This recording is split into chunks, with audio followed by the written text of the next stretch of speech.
Okay, now watch the way I'm going to write this down, okay? It says the sixth term is 10. Does that make sense what I just wrote? Yes. And the 18th term, term 18 is 46. And what are we trying to find? The first term. Which variable? A. A. Yeah, okay. And we have this formula. Okay, we have all of these pieces of the puzzle and we got to try to put it together. Okay, we got to find A. Lots of ways to do this, but I'm going to show you probably the most handy dandy way of all. You may or may not have done this on your homework, but I'm going to give you some more questions for next day to try. I'd like you to try to use this position, okay? So we've got term 1, 2, 3, 4, 5, 6, ... Here's term 1. Term 6 is the same as, what's another way to say term 6? The first term plus how many jumps of D? 6 minus 1. Which is? 5. 5. To get to term 6, it's A plus 5 jumps. You can see it visually in that picture. So you say, why am I saying that? Because what I'm going to do is I'm going to take term 6, equaling 10, and I'm going to write it like this. I'm going to say A plus 5D equals 10. The first term plus 5 jumps equals 10.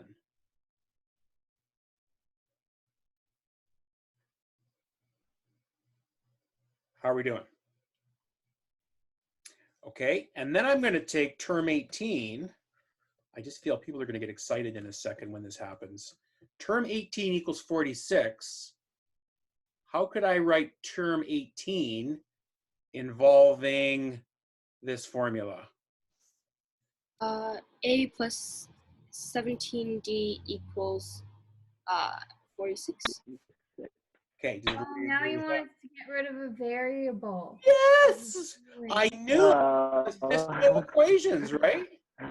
Oh my God. Okay. So we can solve the system of equations by our addition subtraction method or whatever you'd like. How would you like to solve this? Subtraction. Let's do subtraction. Okay, here we go.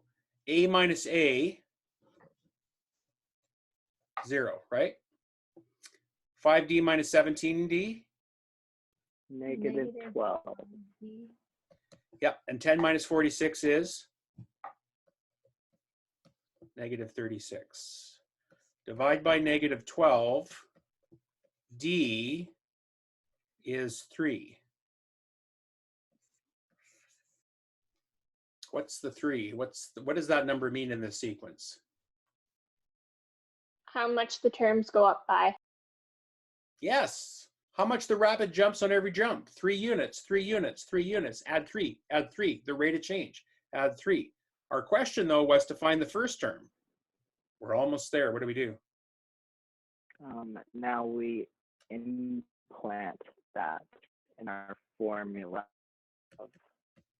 Yeah, we input that into the formula, into either formula. So let's do it into that one, let's say into number 1. A plus 5 times 3 equals 10. A plus 15 equals 10. Subtract 15.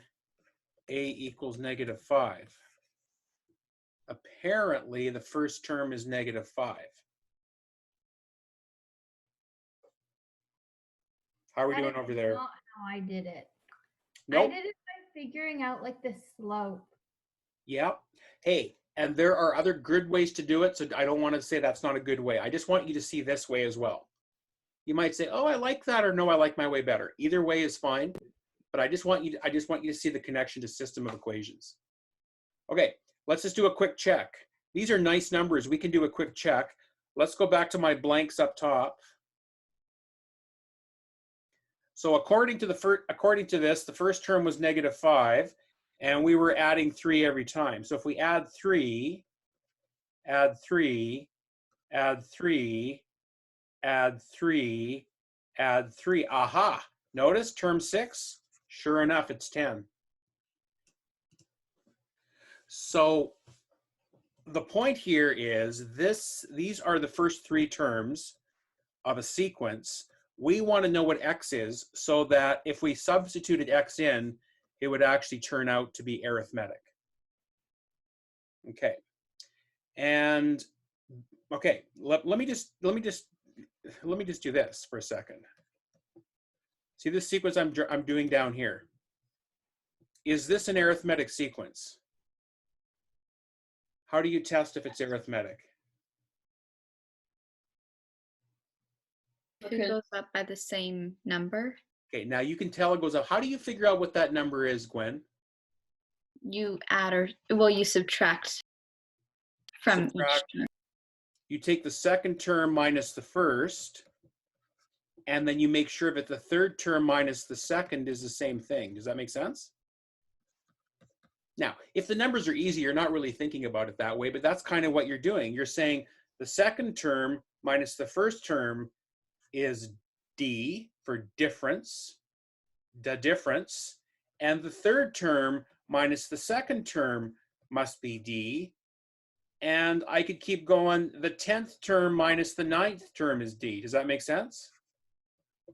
Depending on how many terms you've given. Okay, so why do I mention that?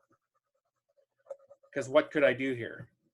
I'm kind of rushing through this because we've only got so much time left. So to get D, I could take my second term. Here's my second term minus my first term. That would be D. So that would be, now when I subtract my first term, I have to do it in brackets because that negative's got to apply to both. So that's going to be -2x plus 1. So D is going to be -x plus 2. Is everybody okay with that so far?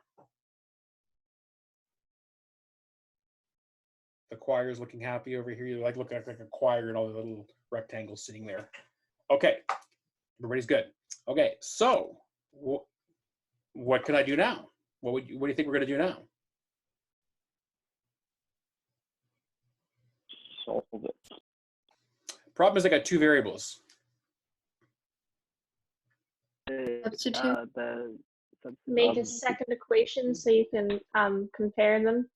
Make a second equation, which we will use as term 3 minus term 2. What would that look like? Somebody recite it to me. 3x plus 9 minus x plus 2 equals D. X plus, did you mean 1? 1, yeah. Yeah, okay, correct. The third term minus the second term. Okay, let's simplify that. 3x plus 9 minus x minus 1. D would be 2x plus 8. So that's D. And now, so we say D equals this and D equals this. What does that mean? It's not arithmetic. Okay, that's a good observation. You're saying it's not arithmetic. Why is it not? Why does it not look arithmetic, Gwen? Because it's not going up by the same value, being D. This should be the same, shouldn't it? Now, couldn't we find a value of x that might actually make them the same? How would we do that? Oh, yeah.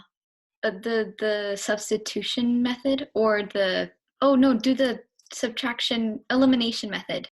Okay, there's lots of ways to look at it. If D equals this and D equals this, doesn't that mean that this D has to be the same as that D? Yes. Oh. I know, crazy, hey, what you can do. We have to find the x that makes those the same because Gwen says they have to be the same. Okay, so we've got an equation to solve. How do we solve this little? We get x to one side and the other variables to the other. Correct. So here we go. 3x plus 8 minus 8.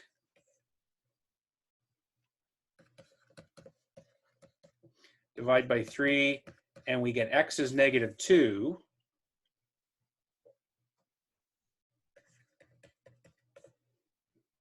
Okay, now let's just see if this actually is true. So, if I were to substitute negative 2 into my original question, here I go. I'm going to plug negative 2 in. 2 times negative 2 would be negative 4 minus 1 would make that term negative 5. What would this term be?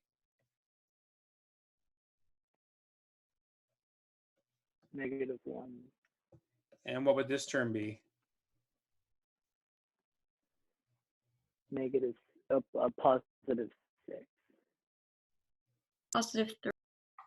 Positive 3, I think I heard. Okay. Is this an arithmetic sequence? Are we adding the same amount going from term to term?